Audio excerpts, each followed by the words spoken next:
Ngayong araw naman pala mga men, dumako naman tayo sa part 2. Ito na nga pala yung part 2 ng sliding door natin mga men. Grabe, ganda na nga pala niyan mga men. Natapos ko na nga pala yan, pero lalagyan na nga lang pala natin yan ng arang sa gitna. Bali pagkatapos nga pala natin yan, may papakita nga pala kaming life hack.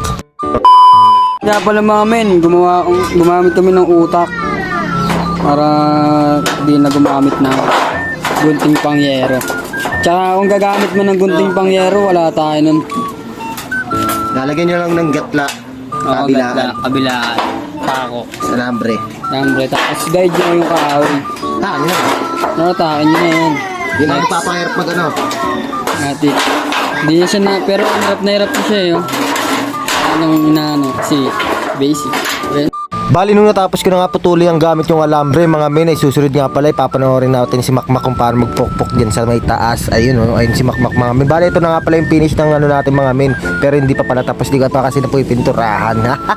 Sunod nga pala mga men, ito na nga pala yung sliding door natin. Grabe, patapos na nga pala at papakita nga pala ng mga men yung susunod namin na gagawin.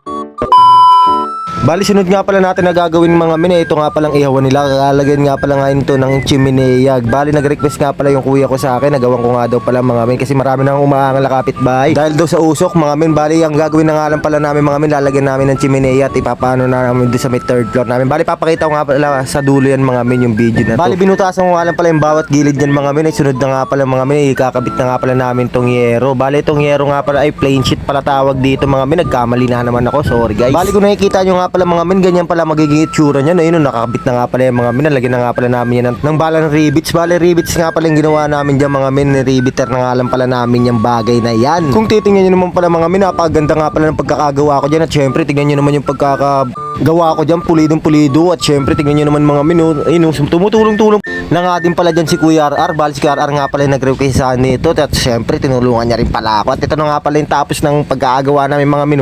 Ayan na siya, tignan nyo naman. Ayun na, papunta na nga pala yun dun mga men sa third floor namin. At wala na nga angal na kapitbahay ngayon dahil sa usok. Ayan, magsibili na kayo sa inihaw na chicken inasal mga men, napakasarap yan. Papakita ko nga rin pala dito mga men yung usok. Ito na nga pala siya mga men, dito na nga pala lumalabas yung usok sa pinakataas namin. Nandito nga pala ako sa third floor. Tignan nyo naman yung usok niya mga men, apakabango. At syempre bumili nga pala kayo dito sa barangay South ng Riprok 13. Bali sa Block 6, dito lang yan sa simbahan mga men. Let's go!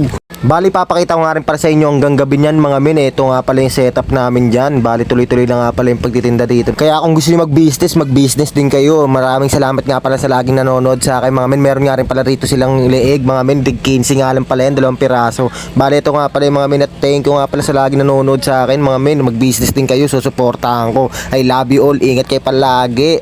Woo! Woo!